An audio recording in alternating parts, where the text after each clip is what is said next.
You're gonna get the full Radiator kit, and this is what it looks like fully mounted. So you see we've got these crossbars, and you've got these threaded hooks that'll actually go through the joints, the trusses on the bottom of the floor joists in the bottom of the van. You can just hook them through. You can drill a hole. Sometimes you can reuse a hole that's already there. And then you're gonna wanna put some kind of spacing material on the back here. So you wanna find something to give it some up and down to prevent it from going up too much. And then you're gonna run your coolant pipes through the cross member here. I've heard people complain about there not being any meat in this cross member. You've got this giant beam right here. This giant beam right here gives you all the rigidity you need. We see no issues in rigidity. And then when you run your rear heater, you actually relocate that center pipe and run a new center pipe down the side. So don't center the radiator completely perfect. But you just mount it up. You'll see the mounting kit. This will come assembled, and that'll make it a little bit easier. You can also add some kind of makeshift bracket here, or you can put a spacer. Just depends on what you need. And you'll see here you've got your radiator coolant pipes. And so you're gonna get a big long piece of radiator hose, steel banded radiator hose that we run off the top of the radiator.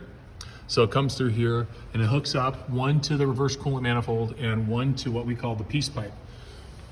The one that goes to reverse coolant manifold, if you follow it, runs to the front of the radiator, and this rear inlet here towards the back of the car, if you follow it, it runs to the pipe that's under the bottle.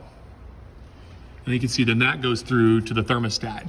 And if you look at the thermostat, you've got your heater bypass actually feeding the thermostat. If you don't hook up this heater bypass to the thermostat, you will overheat in the van. No ifs, ands, or buts. And if you look up there, you got the coolant bottle is teed in there, and you'll see most of this come pre-assembled on your Type 2 kits. So you also receive a mustache bar. This will look familiar. This is a mustache bar from a van again, but you are reusing the late bay window engine frame mounts. So you'll use the rearmost hole, and then you'll drill a hole for the other bolt. And then in the bar that you receive, though there's no welding, you drill 2 holes through the bar, you just line everything up. I recommend assembling the entire motor with the mustache bar and putting it in the van to get yourself lined up appropriately. So you've got your transmission sitting level and the orientation all set so you can get a straight and level motor. Typically you use this with like an engine hoist or a transmission jack or something. I'll help you do that up on the left.